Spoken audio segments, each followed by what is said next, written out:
Et bonjour, on se retrouve aujourd'hui pour une vidéo un peu particulière puisque je vais vous parler de 5 ouvrages qui m'ont marqué pendant mes études. Et c'est des œuvres que je trouve... En fait, c'est même pas des œuvres, ce sont des chefs-d'œuvre déjà. Et surtout, en fait, ce sont des œuvres qui ont laissé une trace, une marque en moi, puisque même si c'est, comment dire, c'est difficile de vous décrire précisément de quoi ça parle, voilà, de vraiment vous raconter l'histoire en elle-même, ça m'a quand même marqué parce que je me rappelle en fait du message ou des thèmes, des sujets traités, parce que vous allez voir, c'est quand même assez profond. En tout cas, ce sont des œuvres qui méritent d'être lues et relues encore et encore. On va commencer tout d'abord avec Lire, écrit par Edward Bond.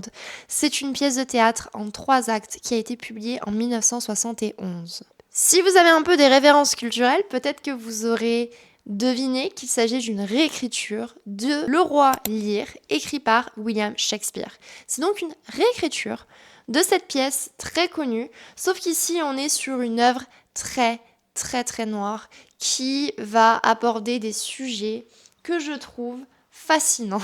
En fait, cette pièce va tout simplement nous montrer tout ce qu'il y a de noir en l'homme, avec un grand H. Et j'ai envie justement, pour vraiment vous montrer le style et le but de l'auteur d'Edward Bond, une phrase qu'il a écrite dans sa préface de Lire, donc je vous lis la traduction évidemment. « J'écris des pièces sur la violence aussi naturellement que Jane Austen écrivait des romans sur les bonnes manières. » Voilà. Et ça, c'est qu'une phrase parmi tant d'autres. Rien que sa préface, je trouve, mérite d'être lue et relue 10 milliards de fois, tellement elle est évocatrice. Il y a beaucoup de choses à mettre en lien avec la société d'aujourd'hui où je me dis mais il disait ça à cette époque-là mais par rapport à aujourd'hui mais c'est tellement véridique, ça marche tellement bien, ça fait un peu comme une prophétie. Mais donc on se refocalise sur cette pièce de théâtre. On va suivre le roi Lear qui est un tyrannique, vraiment un dictateur qui érige des murs autour de son royaume pour le protéger d'éventuels ennemis. Il est un peu parano aussi accessoirement.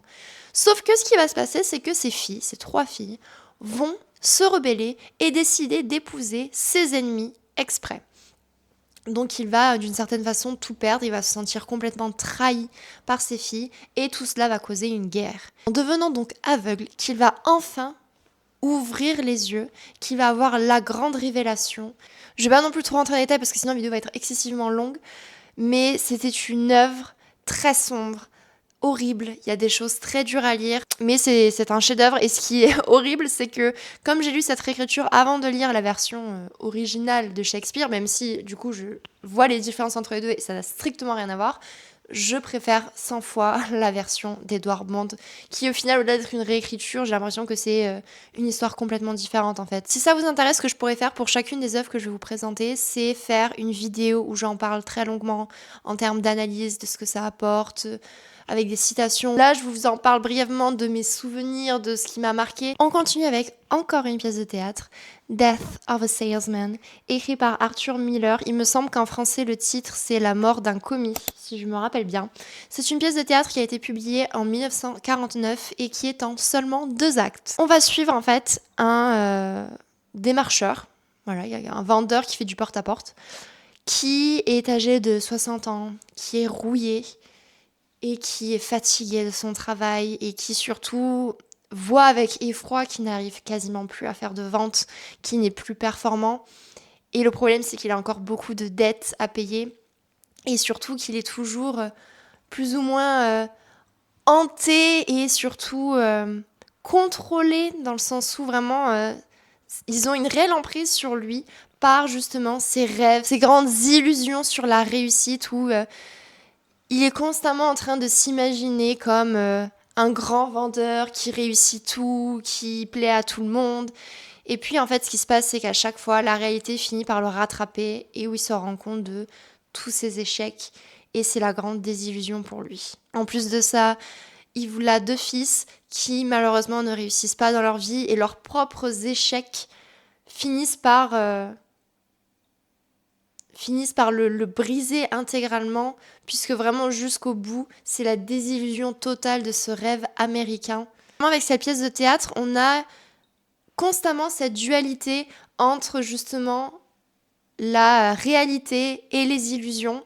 Et cette pièce de théâtre montre en fait les dangers des attentes trop élevées et aussi l'impact que vont avoir justement ces illusions sur les relations interpersonnelles, puisque la famille est aussi vraiment centrale dans cette pièce de théâtre-là, où on voit les relations entre le père et ses fils, mais aussi entre le mari et la femme.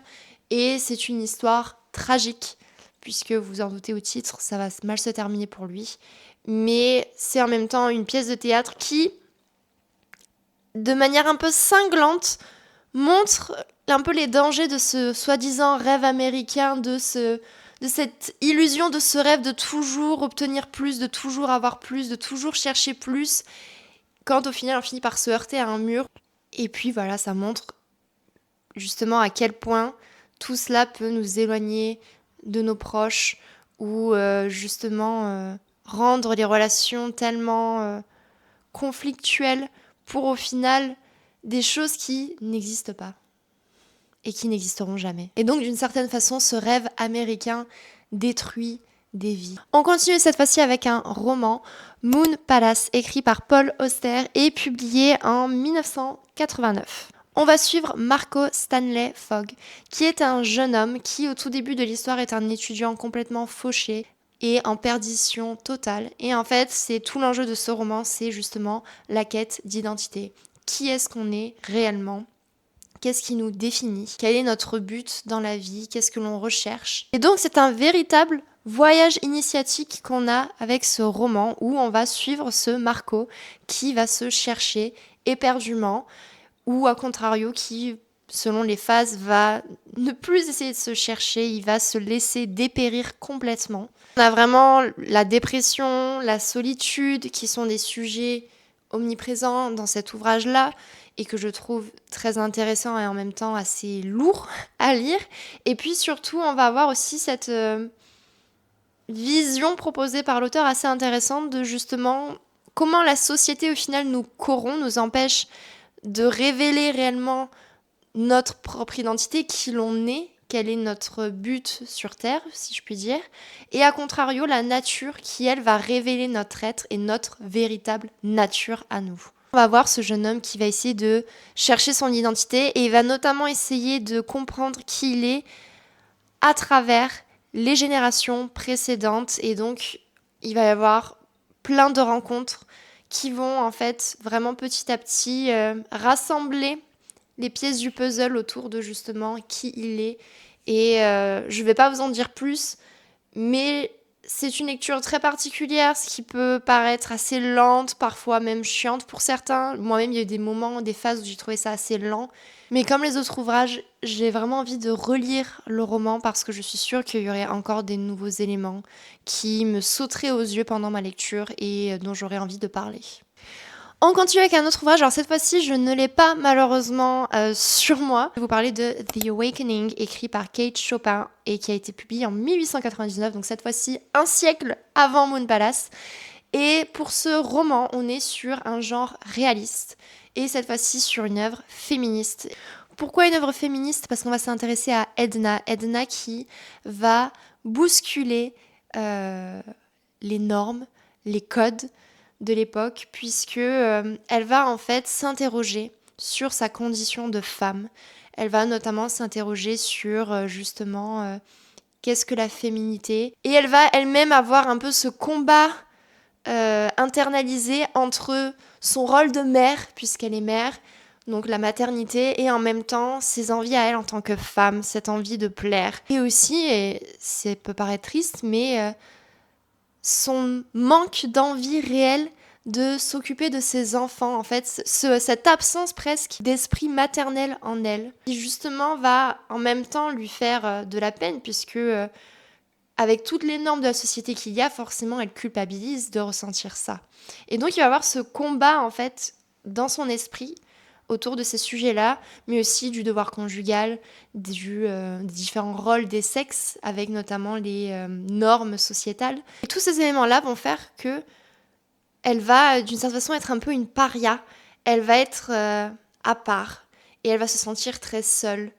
Et elle va être dans une solitude totale, puisque tous ces éléments-là, ces réflexions et ces tiraillements, en fait, vont l'éloigner, la distinguer, la séparer des autres et faire qu'elle va se sentir assez incomprise, qu'elle va se sentir seule et surtout qu'elle va se sentir malheureuse parce que pas à sa place. Parce que cette place qui lui est d'office attribuée, elle se rend compte que ce n'est pas la bonne, qu'elle ne devrait pas être là, qu'elle devrait être ailleurs.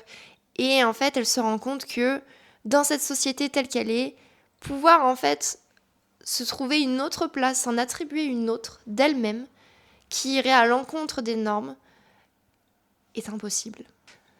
Vous allez vous dire, c'est quoi cette vidéo? C'est que des sujets super sombres. Et c'est vrai, et vous allez le voir avec le dernier roman, on va encore être sur des thèmes sombres. Mais je trouve que c'est tellement intéressant parce que il y a tellement de choses à dire. Et parce que, c'est l'homme en fait. Qu'est-ce que vous voulez que je vous dise?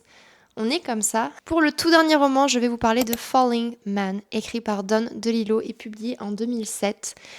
On est sur les attentats du 11 septembre, donc un sujet très délicat et surtout... En fait, c'est plus fort que triste. C'est un sujet qui paraît tellement irréel en fait et on se dit mais comment ça a pu arriver? Enfin, ça paraît complètement dingue. Et donc en fait, l'écrivain, à travers des personnages complètement fictifs, va justement traiter du thème du deuil, du traumatisme, suite à un événement catastrophique, tragique, et justement comment l'homme arrive ou non à gérer ce traumatisme-là, et quelles séquelles ces traumatismes vont justement avoir sur les consciences, mais aussi sur le langage en lui-même. Et donc on va suivre Keith, avec sa femme, son enfant et d'autres personnages qui tournent autour d'eux. Et ce qui est super intéressant, c'est de voir à travers ces différents personnages les différents degrés du traumatisme et les différents, impacts que ça va avoir sur eux. Puisque par exemple, le mari était dans les tours au moment de l'attentat. Donc lui, il a vraiment vécu ce traumatisme en direct. Sa femme, elle, a vu et vécu indirectement ce traumatisme puisqu'elle a vu les tours s'effondrer à la télé. Et son enfant, c'est pareil, même si c'est encore différent puisqu'il était beaucoup plus petit. Mais lui, d'une certaine façon, il vit ce traumatisme à travers ses parents et donc l'environnement dans lequel il est. Ce qui est super intéressant pour l'enfant, c'est que son langage va être complètement bouleversé et donc il va s'exprimer seulement à partir de monosyllabes.